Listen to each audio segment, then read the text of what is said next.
Welcome back to the Delaware Way. Big things are happening with the Food Bank of Delaware. They're very excited about some new construction. Here to talk about that is Kim Turner, Communications Director of the Food Bank of Delaware. Now I'm going to make a little bit of a switch, only because our last segment was about the SNAP program, and I know you fill in the void for people that either don't qualify for SNAP or that don't get enough money. Is there a large number of those people in Delaware? So there's 136,000 Delawareans who rely on SNAP each month so that they can afford to buy groceries at their local store.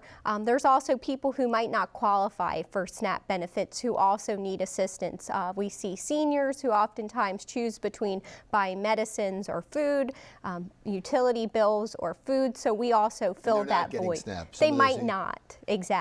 During the government shutdown, were people coming to you? We saw quite a few federal workers that came to the food bank for assistance during the government shutdown. So I say we are all one paycheck away from needing assistance from the food bank's network of partners. And now the food bank is growing. Talk about your new construction. We're going from a 42,000 square foot facility to an 80,000 square foot facility. We'll have a cafe on site to help train graduates from our culinary school. We'll have a 3.5-acre farm so we can grow our own foods, sell foods, train people on our farm. So it's an exciting time for us. And what's wonderful about that, when you have a cafe and you have a farm, it becomes more of an experience. Exactly. We are saying we're creating a destination. We have a 25-acre property, 80,000 square foot facility. There's a beautiful lake that it's probably the retention pond for the industrial park, but it's beautiful and big. There's lots of birds that fly over.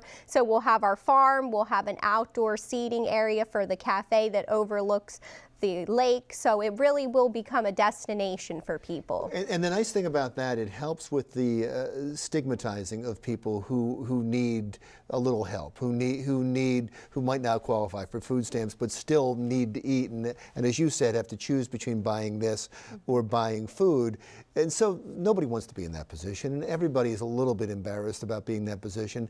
And so to make a destination as destigmatizing as possible, I would think was important to you. Exactly. We want people to understand fully what the Food Bank of Delaware does. A lot of people don't know that we have a culinary school where we provide 14 weeks of training to adults who might be underemployed, unemployed individuals coming out of the Department of Correction.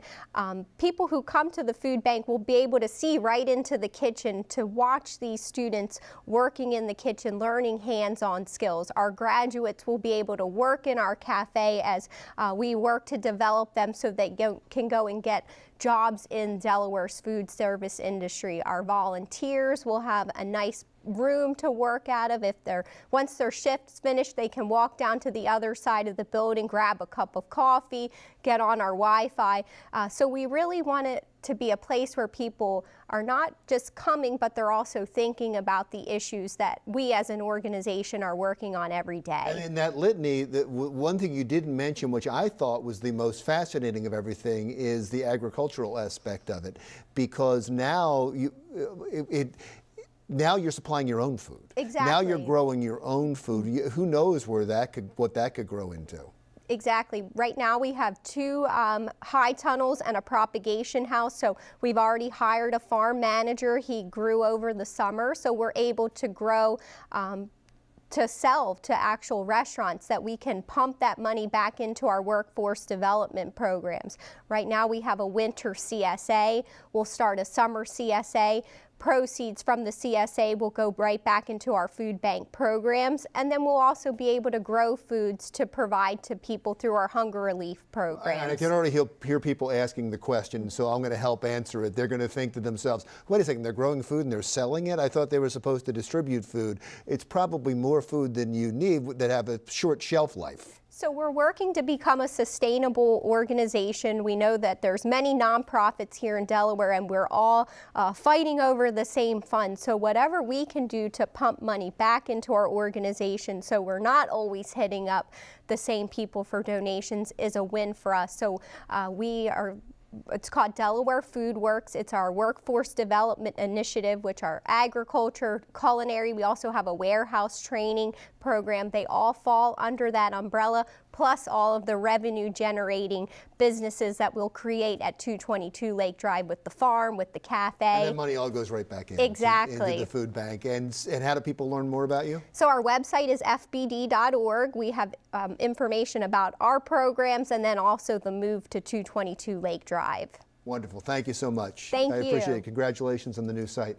Kim Turner, Communications Director of the Food Bank of Delaware. When we come back, helping children with special needs transition into adulthood. We'll talk about that when the Delaware Way continues.